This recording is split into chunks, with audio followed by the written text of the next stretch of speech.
Operation Sindoor കഴിഞ്ഞതോടുകൂടി തന്നെ ഇന്ത്യയുടെ ആയുധശേഖരത്തിന്റെ ശക്തി വർദ്ധിക്കുകയാണ്. പാകിസ്ഥാൻ അടക്കമുള്ള ശത്രു രാജ്യങ്ങളുടെ ഒരു നീക്കവും ഇനി ഇന്ത്യക്ക് മുന്നിൽ നടക്കില്ല എന്ന് തെളിയിക്കുന്ന മറ്റൊരു ആയുധം കൂടിയാണ് ഇന്ത്യ രംഗത്തിറക്കിയിരിക്കുന്നത്. ഏതു മാളത്തിൽ പോയി ഒളിച്ചാലും കണ്ടെത്താൻ സാധിക്കുന്ന AI ലൈറ്റ് മിഷൻ ഗണ്ണാണ് ഇന്ത്യ പുതുതായി പുറത്തിറക്കിയ വജ്രായുധം. AI ലൈറ്റ് മിഷൻ ഗൺ പരീക്ഷണം ഇന്ത്യ വിജയകരമായി പൂർത്തിയാക്കി. ഇതിന്റെ പരീക്ഷണം നടത്തിയത് 14,000 അടി ഉയരത്തിലാണ്. അതായത് പർവ്വത മേഖലയിൽ പോലുള്ള പ്രതികൂലമായ പ്രദേശങ്ങളിൽ എതിരാളികളെ സ്വയം തിരിച്ചറിഞ്ഞുകൊണ്ട് വെടിയുതിർക്കാൻ ശേഷിയുള്ളതാണ് ഈ ആയുധം എന്നതാണ് ഇതിന്റെ സവിശേഷത. ഇനി ചൈനയുടെയും പാകിസ്ഥാന്റെയും നെഞ്ച് കലങ്ങുമെന്നതിൽ സംശയമില്ല.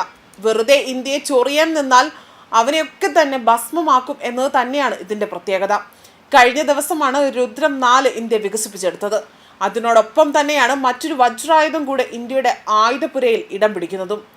പ്രതിരോധ രംഗത്ത് സ്വയം പര്യാപ്തത വർദ്ധിപ്പിക്കുന്നതിന്റെ ഭാഗമായി ഇന്ത്യ ആർട്ടിഫിഷ്യൽ ഇന്റലിജൻസിന്റെ സഹായത്തോടു കൂടി തന്നെ പ്രവർത്തിക്കുന്ന ലൈറ്റ് മിഷൻ ഗൺ വിജയകരമായി പരീക്ഷിച്ചു.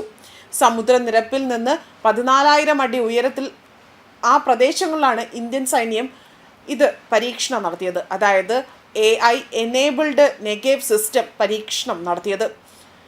ഇപ്പോൾ ദേശീയ മാധ്യമങ്ങളാണ് ഇത്തരത്തിലൊരു വാർത്ത റിപ്പോർട്ട് ചെയ്തിരിക്കുന്നത്.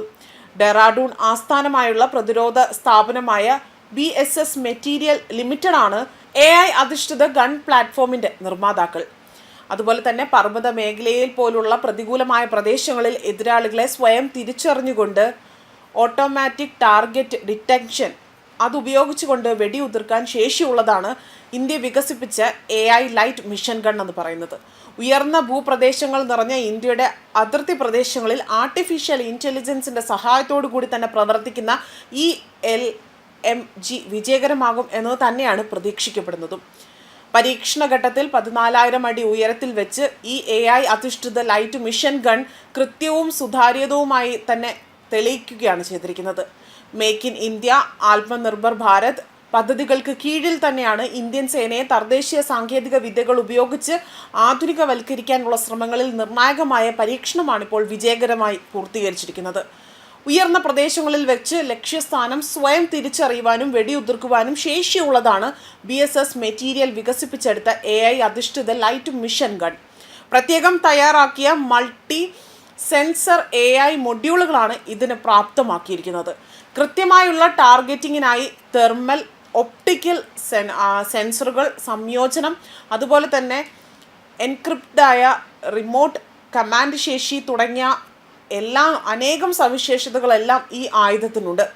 പാകിസ്ഥാനും ചൈനയുമായി അതിർത്തി പങ്കിടുന്ന പ്രദേശങ്ങളിൽ ഇന്ത്യൻ സൈന്യത്തിൻ്റെ കരുത്ത് വർദ്ധിപ്പിക്കാൻ കൂടിയാണ് ഈ ഒരു AI മിഷൻ ഗണ്ണ് അവർ രൂപകൽപ്പന ചെയ്തിരിക്കുന്നത്. ഇന്ത്യയുടെ ആയുധപുരയുടെ കരുത്ത് ദിനംപ്രതി വർദ്ധിക്കുകയാണ്. പാകിസ്ഥാന് വെല്ലുവിളി ഉയർത്തിക്കൊണ്ട് ഇന്ത്യയുടെ പ്രതിരോധ രംഗത്ത് കരുത്തു കൂട്ടാനായിരുന്നു രുദ്രം 4 എത്തുന്ന വാർത്തകൾ കഴിഞ്ഞ ദിവസം പുറത്തു വന്നത്. ഇന്ത്യയും അതുപോലെ തന്നെ ഇത്രയും നാൾ ആയുധപുരയിൽ പാകിസ്ഥാൻ അടക്കമുള്ള രാജ്യങ്ങളെ വിറപ്പിക്കാൻ ബ്രഹ്മോസ് മാത്രമായിരുന്നു ഉണ്ടായിരുന്നതെങ്കിൽ ഈ ഒരു ധാരണ തെറ്റിക്കുന്നത് തന്നെയാണ് ഈ വാർത്തകൾ. ശത്രു രാജ്യങ്ങൾ ഇനി ഏത് മാളത്തിൽ ഒളിച്ചാലും അവരെ കണ്ടുപിടിച്ചുകൊണ്ട് തന്നെ ഉന്മൂലനം ചെയ്യുന്നതിന് വേണ്ടിയിട്ടാണ് ഇത്തരം ആയുധങ്ങൾ ഇന്ത്യ നിർമ്മിക്കുന്നതെന്ന മുന്നറിയിപ്പ് കൂടിയാണ് നൽകുന്നത്. DRDO നൽകുന്ന വ്യക്തമായ ചിത്രത്തിനൊപ്പം തന്നെയാണ് രുദ്രം 4 ഇടം പിടിച്ചിരിക്കുന്നത്. ഇന്ത്യ തദ്ദേശീയമായി നിർമ്മിച്ച A2 ഡിഫൻസ് യുദ്ധ മിസൈലുകളുടെ പരമ്പരയിലെ 4ാമൻ പിറവി കൊണ്ടതാണ് എന്നതാണിപ്പോൾ DRDO അറിയിച്ചിരിക്കുന്നത്. അടുത്ത തലമുറ ഹൈപ്പർസോണിക് മിസൈലായ രുദ്രം 4 ആണ് ഏറ്റവും ഒടുവിലെ DRDO വികസിപ്പിച്ചെടുത്തിരിക്കുന്നത്. മണിക്കൂറിൽ 300 കിലോമീറ്റർ കൂടുതൽ ദൂരപരിധി, അതുപോലെ 6,790 കിലോമീറ്റർ വേഗത, കൃത്യമായ മാർഗനിർദ്ദേശത്തിനുള്ള കഴിവ്, ഭാരം കുറഞ്ഞ രൂപകൽപ്പന എന്നിങ്ങനെ ഏറെ ശ്രദ്ധേയമായ സവിശേഷതകളാണ് രുദ്രം 4-നുള്ളത്. അതുപോലെ CU-30 MKI, മിറാഷ് 2000, റാഫേൽ എന്നിവയൊക്കെ ഇതിനെല്ലാം ഒപ്പം തന്നെ വികസിപ്പിക്കാൻ കഴിയുന്നതാണ് ദീർഘദൂര A2 ഡിഫൻസ് രുദ്രം മിസൈലുകൾ എന്ന് പറയുന്നത്. ന്യൂസ് ഡെസ്ക് കർമ്മ ന്യൂസ്.